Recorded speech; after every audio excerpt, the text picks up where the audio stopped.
Usernames have been changed to protect the guilty. 2 YouTube comments have lived in my head rent-free the past week. The first from user Keiki on my latest video, a fully animated documentary covering the Great Cobra Scare of 1953. I love everything about this video. It's one of your best, in my opinion. I hope it gets the attention it deserves. Thanks, Keiki. Worked really hard on it. The second is different, a far more critical comment on one of my few critically acclaimed uploads. I made a movie, it stunk. From user Steve Sadman11111111, there's no such word as stunk. You mean it stank. The abuses inflicted on my native tongue by Americans makes me weep. Oh, Steve.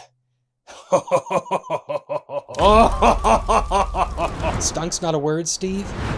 Are you sure? I wrote you a reply, Steve, but it went over the character limit. Dear Steve, I currently have sitting on my desk a copy of the Oxford English Dictionary. After receiving your complaint about my video's title, I consulted this textbook to find this. Stunk, past participle of stink. Interesting. Yet something told me this would not satisfy you. The book is, after all, quite modern, having been printed only in the year 2010. So for you, Steve, just for you, I consulted my copy of Webster's English Dictionary from the year 1828. Opening this classic tome and flipping through it, I discovered that stunk is confidently listed within its pages and is defined thusly: stunk, preterite tense of stink. 1828, that's a long time ago, Steve. Huh. But even this, I felt, could not suffice, and in my journey to further confirm the veracity of this information, I have located several dictionaries which also boldly include stunk in their collection of officially recognized and authorized English words. Stunk, simple past tense of stink. Stunk, past participle of stink. Stunk, past tense of stink. Stunk, past tense and past participle of stink. Now, do I know off the top of my head what a past participle is, Steve? I do not, but one thing I do know is that it is a thing. Look, Steve, Collins' English Dictionary, stunk is the past participle of stink. Macmillan Dictionary, stunk, the past tense and past participle of stink. Even Dictionary.com, stunk, a simple past tense and past participle of stink. Please advise, Steve. Please advise. How about Samuel Johnson's Dictionary of the English Language circa 1755? Stunk, the preterite of stink. Samuel Johnson, Steve, that dude went to Oxford. How about Joseph Nichols Scott's New Universal Etymological English Dictionary? Stunk, to send forth an unsavory or ill smell. Sounds a lot like my movie, Steve. I don't know. Are you sure that you know your native tongue? Because I am beginning to have my doubts. This man comes into my hizzy. What about Shakespeare, Steve?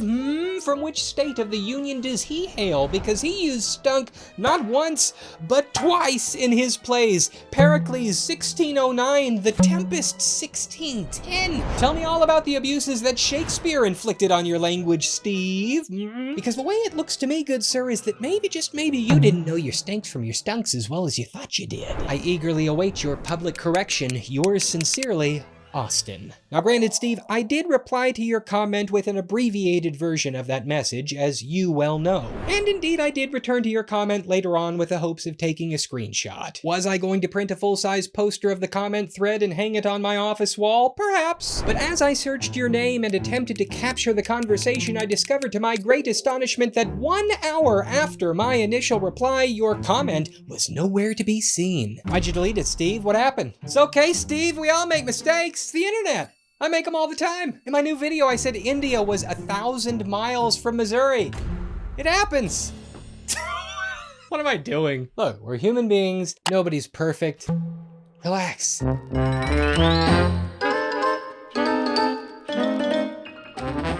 Anyway, new video. Maybe check it out if you've got some time and share it with others. Or don't. Who cares? This video is sponsored by Squarespace, the all-in-one platform to build a beautiful website. With no hidden fees, Squarespace makes it simple to get set up. Start from one of their beautiful templates and then customize it to your specific needs. They offer video and audio blocks to help jumpstart the aspiring podcaster or videographer, and with simultaneous posting, they let you get your message across multiple platforms all at once. If you want to start an online business, Squarespace lets you easily set up an online storefront. You can try it all out for free at squarespace.com. If you like the experience, then head over to squarespace.com/AustinMcConnell to launch your site and save 10% on your first purchase of a website or domain.